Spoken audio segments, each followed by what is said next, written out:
Hello everyone, welcome to my channel. I hope you're having a great day.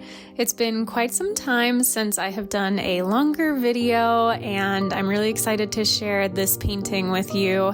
I'm going to be sharing some of the kind of techniques and things I did to complete this painting and just some kind of general thoughts about it. So this was a commissioned piece actually. So I wound up doing a full background on this piece when normally I tend to concentrate a lot on the figures themselves and put a lot of detail and effort into those, and then the backgrounds are a lot of the time a little more loose and kind of whimsical and sort of splashes and washes of color.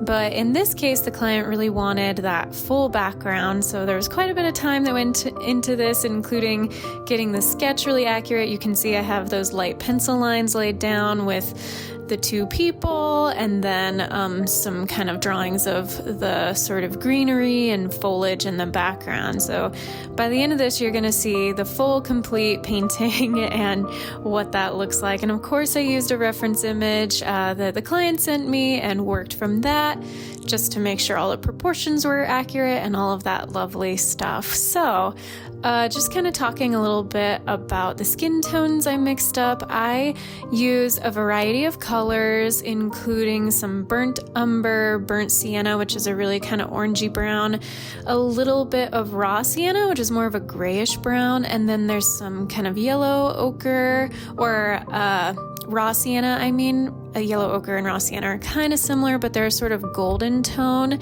I also had some cadmium red light to just get some of those more blush red tones, and then to kind of just take the sort of saturation down just a notch, because skin is normally not like a super bright vivid color. I had just a little bit of ultramarine blue to kind of tone it down, and for the most part those are the colors I used to mix up both skin tones for both the figures.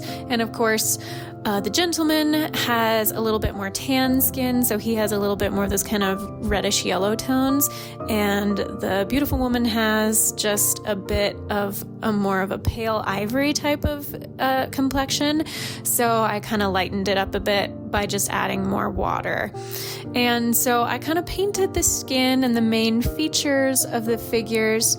And then you can see I spent quite a bit of time on that jacket. There's a lot of folds and shades in there. So that's a combination of ultramarine blue and Payne's gray. And also, like, I think in a couple of spots I added just a little bit of some like grayish brown tones in there. Because it kind of had just a little bit of that. And then moving on, you can see this jacket on her was pretty fun. So I have kind of teal colors and then those pinks. And for the most part, the pinks that I'm using are quinacridone rose. And so that is a very vivid kind of pink color. It's almost like a fuchsia. So very strong and vivid. And now I'm finally, once I really felt like I built up most of the detail on the two figures, I went ahead and started moving into the plants in the background, and you can tell that I had to get nice and close to it so I could see really well. So my head definitely protrudes into the camera screen here, so sorry about that. Hopefully it's not too distracting, but I'm using, for the most part, just a more detailed brush. So I have a round brush, and I used that a lot for most of this. So most of this piece, even the figures, I used round brushes. For the this one is currently a size 4, which comes to a nice point. It is the Black Velvet series of the Silver Limited Brush Company. Very high quality brushes. They also come with a pretty high price tag. So, but any nice round brush that comes to a fine point will help with all those details. And when I wanted to cover larger areas, you can see every once in a while, I know it's going very quickly, but every once in a while you see my flat brush. It's a size 6 flat brush. When I want to fill in larger areas and lay in just washes of color, that's what I did on the jacket. On the gentleman's jacket, and also several areas with flowers and lots of greenery. I just use that flat brush.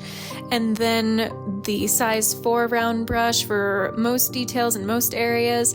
And then for the super, super fine details where I needed to have like fill in the eyes or the mouth, I used a size 2 or a size 1 round brush just because it comes to such a fine, tiny point and it's perfect for filling in those really tiny areas. And you can see I kind of worked in sections. At this point, it's so... you have to have so much focus just because there's so much detail.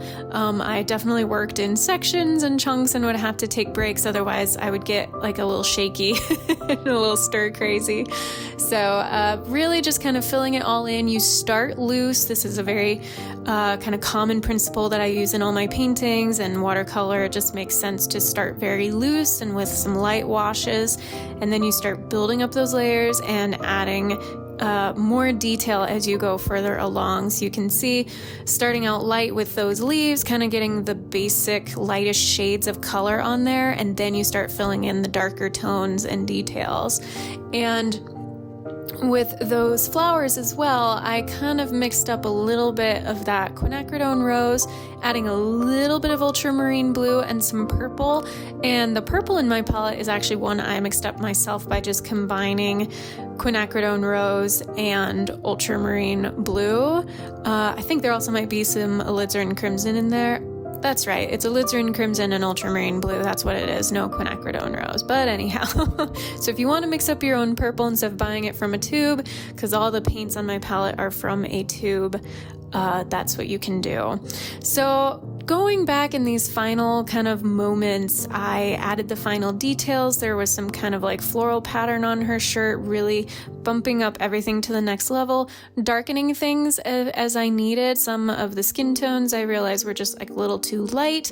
And I also used a pen and nib with white ink, some bleed-proof white ink to add like those fine hairs and some of those kind of grassy areas in there, just because it didn't make sense to paint around all of that with the watercolor. So that's where you see some of those final details being added. And that really is it as it kind of finishes off here. If you're interested in more of what I do, I encourage you to visit my website, CoreyFrankCreates.com. I'd love for you to do that.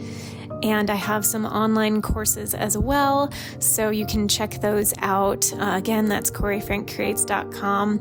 Really hope you enjoyed this video. Until my next one, be kind to yourself, be kind to others, God bless, and I will see you soon.